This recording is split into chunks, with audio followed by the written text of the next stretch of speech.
Shalom et bienvenue pour cette nouvelle vidéo. Aujourd'hui, nouvelle vidéo qui s'intitule Les contradictions de Paul de Tarse, partie 2. Dans cette vidéo, j'ai mis des passages où Paul se contredit lui-même et aussi quelques passages où Paul contredit Yeshua. Donc vous verrez vous-même dans cette vidéo qu'il y a encore une fois de nombreuses contradictions et je vous laisse découvrir tout cela dans cette vidéo. Bien, pour commencer, nous voyons que Paul déclare dans Galates chapitre 6 verset 2 « Portez les fardeaux les uns des autres et vous accomplirez ainsi la loi de Christ ». Or, dans Galates chapitre 6 verset 5, soit 3 versets après, Paul déclare « Car chacun doit porter son propre fardeau ». Donc, dans la même lettre, dans le même chapitre, au verset 2, Paul déclare que les fardeaux doivent être portés les uns des autres. Et 3 versets après, il déclare que chacun doit porter son propre fardeau. Donc, première contradiction. Ensuite, Paul déclare que la loi a rendu vaine la promesse de Dieu. Donc, la promesse d'Isaac, etc. Galates chapitre 3, verset 17.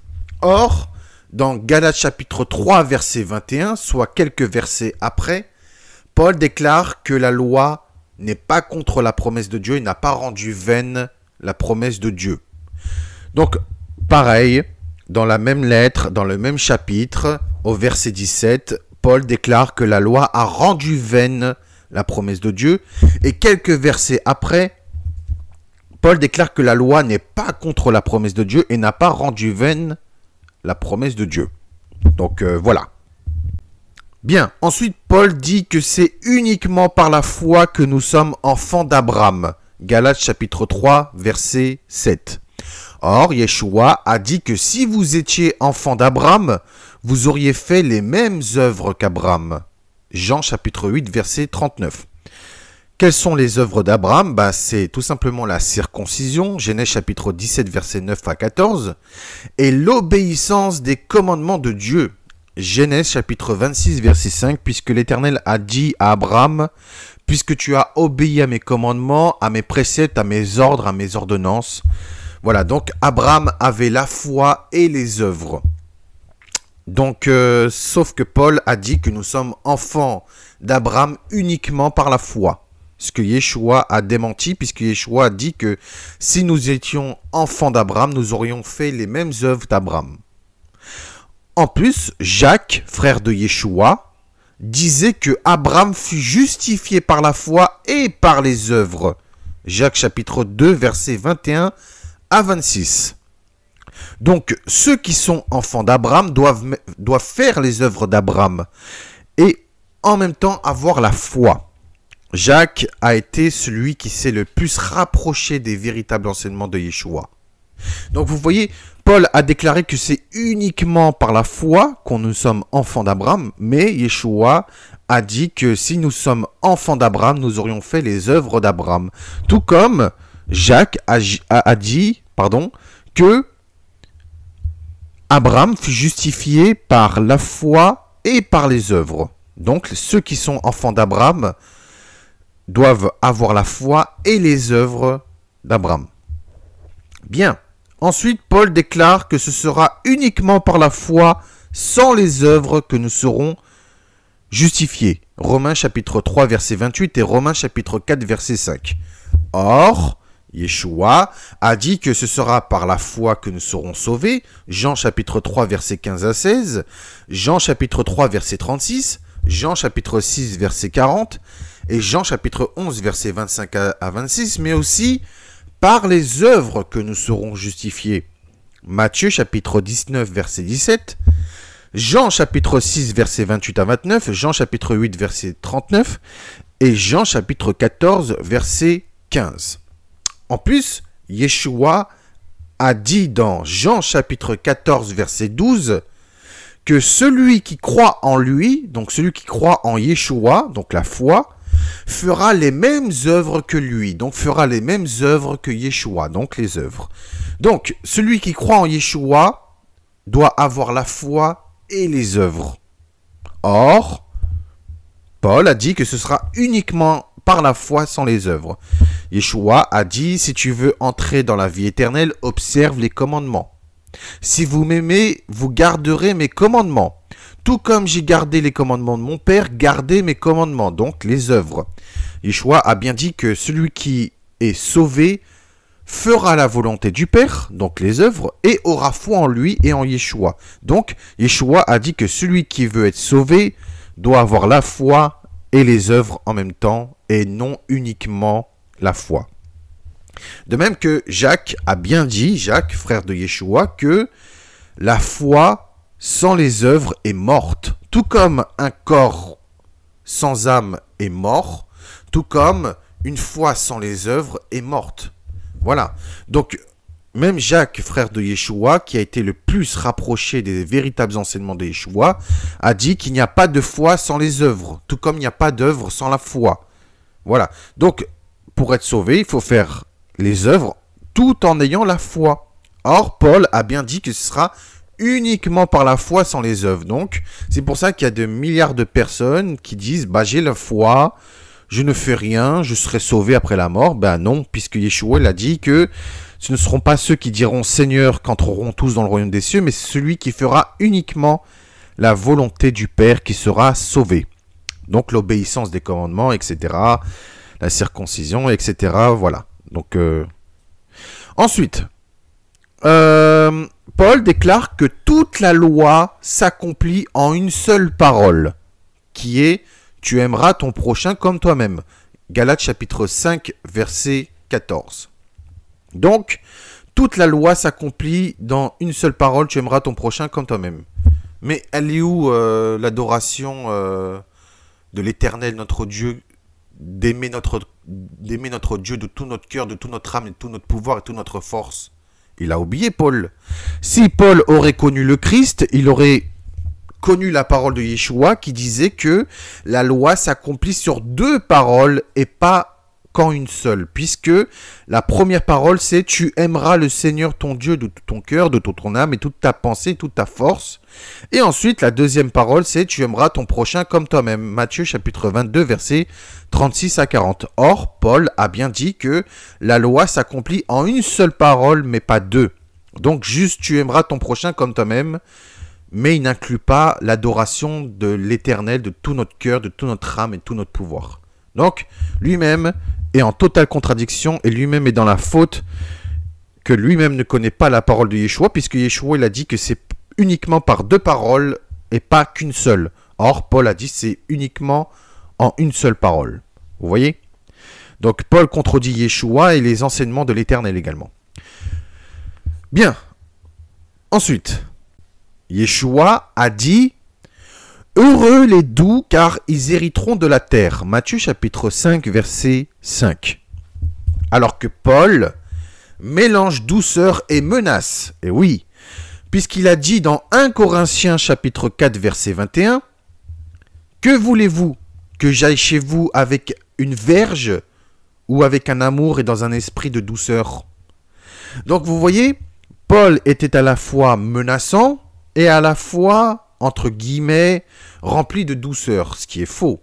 Un assassin n'est pas de douceur, excusez-moi. Un voleur, un menteur, un assassin n'est pas de douceur, sinon il n'aurait pas tué. Or, Yeshua, il a dit « Heureux les doux, car ils hériteront de la terre ».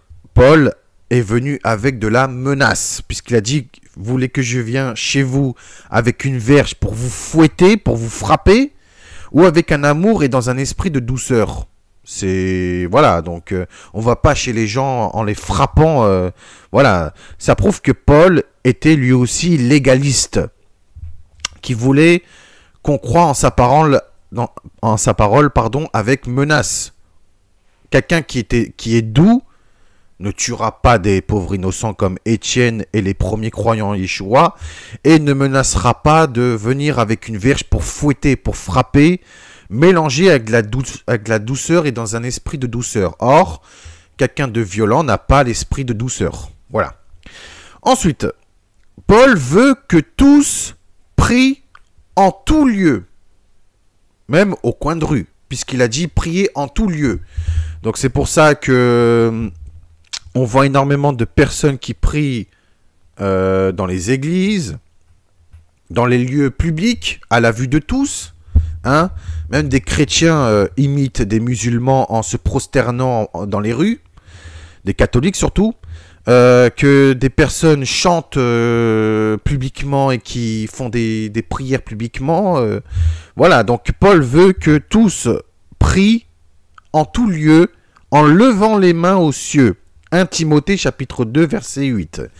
Tout ça pour se montrer à la vue des hommes. Donc d'être vu auprès de tous les hommes.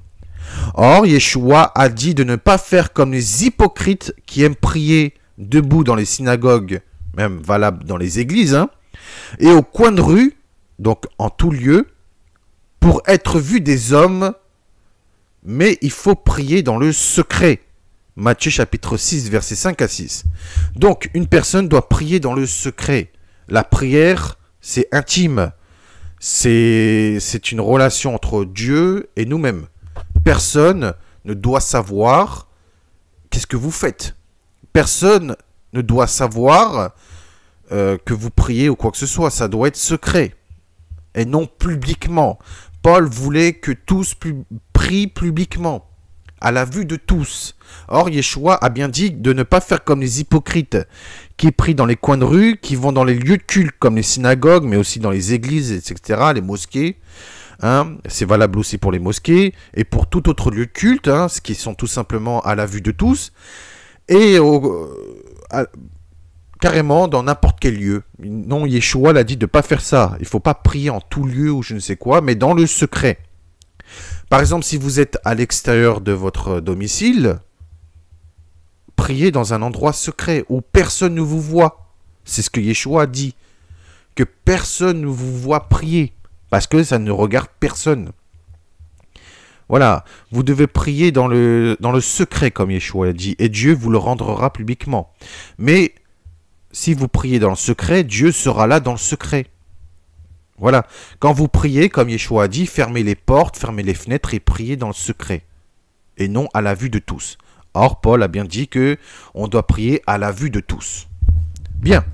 Ensuite, Paul déclare que ni la mort, ni la vie, ni les anges, ni les principautés, ni les puissances, ni les choses présentes, ni les choses à venir, ni la hauteur, ni la profondeur, ni aucune autre créature ne pourront nous séparer de l'amour de Dieu qui est dans le Christ Jésus notre Seigneur. Romains chapitre 8, versets 38 à 39. Donc, de n'importe quelle circonstance. Or, c'est totalement faux, puisque Yeshua déclare que dans sa parabole du semeur, que de nombreuses personnes abandonneront la foi quand il y aura des épreuves et des tribulations. Luc chapitre 8, versets 13 à 15. Et oui, beaucoup de personnes abandonnent Yeshua, abandonnent la foi quand il y a une tribulation, parce qu'ils ne sont pas préparés spirituellement, parce qu'ils n'ont pas une foi solide qui peut déplacer des montagnes. Donc, quand il y a une tribulation, une épreuve, hop, ils abandonnent la foi. Donc, ce que Paul dit, c'est totalement faux.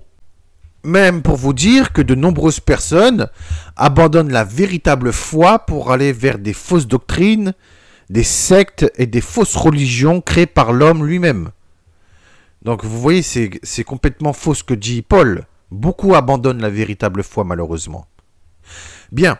Paul déclare ensuite que ce seront uniquement les saints qui jugeront la terre entière et jugeront également les anges. 1 Corinthiens chapitre 6 versets 2 à 3. Or, Yeshua a bien dit que ce sera lui qui jugera toutes choses puisque Dieu le Père lui a tout confié. Jean chapitre 5 verset 22. De même que dans Apocalypse chapitre 20 versets 11 à 15, nous voyons qu'il y aura un trône blanc et celui qui sera assis dessus appellera en jugement toutes choses et jugera toutes choses.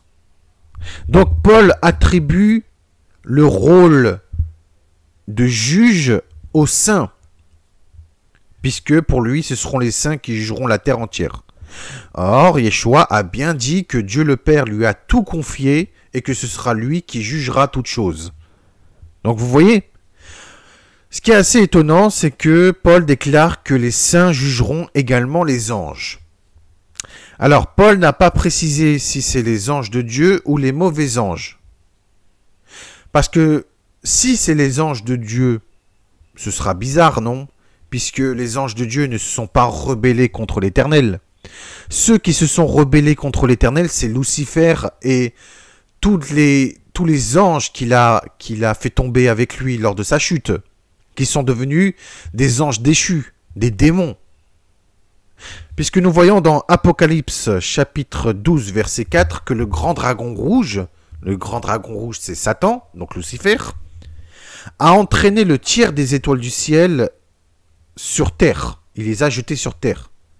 Donc Satan, Lucifer, parce que Lucifer a eu un nouveau nom qui est Satan en hébreu, qui signifie l'adversaire, l'ennemi, donc l'ennemi de Dieu, l'adversaire de Dieu, qu'il a entraîné le tiers des étoiles du ciel, donc entraîné le tiers des anges dans les cieux. Et il les a jetés sur terre, donc il les a emmenés en enfer avec lui lors de sa chute. Donc ceux qui doivent être jugés, c'est les anges déchus, les mauvais anges, et non les anges de Dieu. C'est pas cohérent. Pourquoi juger les anges de Dieu alors que les anges de Dieu ne se sont pas rebellés contre l'Éternel? De même que les anges de Dieu glorifieront avec les élus l'Éternel durant toute l'éternité. Donc vous voyez, ce n'est pas les anges de Dieu qui seront jugés, mais ce seront les mauvais anges. Voilà, donc c'est un petit peu bizarre. Donc, pour moi, ce sera les mauvais anges qui seront jugés, et Satan sera jugé avec les démons et tous ceux qui seront rebellés contre l'Éternel et contre l'agneau. Ils seront jugés et seront jetés dans le lac de feu et de soufre pour l'éternité. Donc il y aura des tourments jour et nuit et il n'y aura pas de repos. Il y aura des pleurs, des cris, des grincements de dents, etc. Bien. Maintenant, un autre passage à propos des femmes. Et oui, Paul dit que les femmes doivent se taire dans les églises. Et oui, ils doivent se taire. Il ne leur est pas permis de parler et il leur est commandé d'être sous l'obéissance. Alors là, quand même, c'est comme il est écrit dans 1 Corinthiens chapitre 14, versets 34 à 35. La femme doit être totalement soumise. Tout comme Paul disait à plusieurs reprises que la femme est inférieure à l'homme, qu'elle doit être soumise, etc. Donc là, les femmes doivent se taire. Elles ne sont pas permis de parler dans les églises, dans les assemblées. Elle doit être sous l'obéissance, donc elle doit être tout simplement soumise. Donc là, on voit que Paul condamne les femmes à se taire et à être soumises, alors que Yeshua, lui, n'avait aucune difficulté à parler avec les femmes, comme est écrit dans Jean chapitre 4, verset 27, que même Yeshua parlait avec une Samaritaine, que Yeshua a guéri une femme qui avait une hémorragie pendant de nombreuses années. Il n'a pas condamné ni reproché une femme qui était accusée d'adultère. Jean chapitre 8, verset 3 à 11, même lui-même, Yeshua, il a dit « Moi aussi, je ne te condamne pas, va et ne pêche plus. » De même que Yeshua n'a pas rejeté Marie quand elle a versé du nard pur dans ses pieds et qu'elle a essuyé les pieds remplis de larmes avec ses cheveux. Donc vous voyez, Yeshua n'a pas refusé des femmes qui venaient à lui pour être guéries ou pour être sauvées. Donc vous voyez, c'est écrit dans Jean chapitre 12 verset 3, excusez-moi. Marie ayant pris une livre d'un parfum de nard pur de grand prix, oignit les pieds de Yeshua et elle lui essuya les pieds avec ses cheveux et la maison fut remplie de l'odeur du parfum. De même que beaucoup ont voulu la chasser, mais Yeshua, il a bien dit, laissez-la. Vous voyez, même Yeshua, il a dit, laissez-la faire. Il ne l'a pas refusé. Yeshua ne refusait pas les femmes. Vous voyez, tandis que Paul, lui, il dit que les femmes doivent se taire, elles doivent être soumises sous l'obéissance, que c'est une honte qu'elles parlent. Vous voyez, que c'est une honte. Même lui, il a dit que c'est une honte qu'une femme parle dans les assemblées, qu'il ne lui est pas permis de prêcher, de prendre la parole dans les assemblées. Or, si vous voyez bien, après la résurrection et la montée aux cieux de Yeshua, lorsque les disciples étaient tous ensemble avec les trois maris, il y avait le feu du Saint-Esprit qui les a remplis, des langues de feu. Voilà, donc il n'y a pas eu de séparation entre hommes et femmes. Eux-mêmes priaient tous ensemble. Alors pourquoi Paul a tout simplement rejeté les femmes? Vous voyez? Et en plus de cela, c'est que si les femmes doivent garder le silence dans les églises, qui ne leur est pas permis de parler, qui leur est commandé d'être sous l'obéissance et que c'est une honte qu'elles parlent, alors comment ça se fait que parmi les élus, et oui, parmi les élus, puisque dans les élus dans le royaume des cieux, les élus est composé d'hommes et de femmes. Comment ça se fait que les élus chanteront durant toute l'éternité? Les élus ne se tairont point, que ce soit homme ou femme. Et oui, donc vous voyez, et en plus de cela, dans l'assemblée des élus, les femmes seront dans l'assemblée des élus. Elles chanteront pour la gloire de l'Éternel. Et ce ne sera pas une honte, ce sera une gloire éternelle. Elles seront dans la joie. Vous voyez? Elles ne se tairont point, elles chanteront, elles seront dans la joie parmi les élus. Alors si c'est une honte, comme Paul a dit, et qu'elles doivent se taire dans les églises, dans les assemblées, pourquoi dans le royaume des cieux, il y a des femmes qui chantent, qui exaltent la gloire de Dieu, et surtout, qu'elles ne se taisent point? Vous voyez? Peut-être ce n'est pas permis dans les églises de Paul de Tarse, mais pas dans les églises du Christ, et ni dans l'assemblée du Christ. Si c'est une honte que les femmes parlent dans les églises et qu'elles ne sont pas permis de parler et doivent se taire dans les assemblées, pourquoi donc les femmes parmi les élus chantent pour la gloire de l'Éternel dans l'assemblée des élus et ne se taisent point, qui chantent la gloire de Dieu et de l'agneau devant son trône? Vous voyez? Et en plus pour toute l'éternité. On voit que dans Apocalypse chapitre 7 verset 9 à 10 et Apocalypse chapitre 15 verset 2, il est écrit qu'il y a une foule innombrable qui ne se compte pas, composée de plusieurs langues, de plusieurs nations, tribus, de plusieurs peuples qui chantent la gloire de l'Éternel puisqu'ils ont été rachetés par le sang de l'agneau.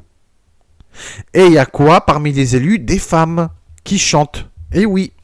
Donc, pourquoi les femmes doivent se taire et que les femmes sont considérées comme de la honte pour Paul de Tarse, alors que dans le royaume de Dieu, dans l'assemblée du Christ, dans l'assemblée des élus, les femmes ne se taisent point, n'ont point de honte, ils sont égaux aux hommes et qui chantent la gloire de Dieu, ils sont remplis de joie, ils exaltent de joie, exultent de joie, ils chantent la gloire de Dieu pour l'éternité.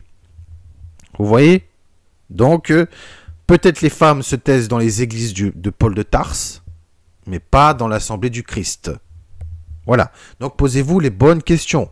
Paul condamne les femmes, mais pas Dieu lui-même, ni le Christ ne condamne les femmes. Puisque, n'oublions pas que lorsque Dieu a créé la femme, il a fait endormir Adam, et il a pris un bout de chair dans la côte d'Adam. Vous voyez? Et il a créé la femme. Donc, la femme est sortie de l'homme. Donc, ils sont égaux, tout simplement. Donc, voilà. Genèse chapitre 2, verset 22. L'Éternel Dieu forma une femme de la côte qu'il avait prise de l'homme et il l'amena vers l'homme. Donc, voilà. Donc, si la femme est sortie de l'homme, c'est que, tout simplement, l'homme et la femme sont égaux. Ils sont égales, tout simplement. L'homme et la femme, pour l'Éternel, ont la même égalité. C'est pour ça que dans les élus, il y a des hommes et des femmes. Voilà. Donc la femme ne doit pas se taire. Au contraire, la femme, si elle est choisie par l'Éternel et par Yeshua, elle fera partie des élus. Voilà. Donc Paul condamne les femmes, mais pas l'Éternel ni Yeshua. Bien. C'est la fin de cette vidéo. J'espère que cette vidéo vous aurait plu.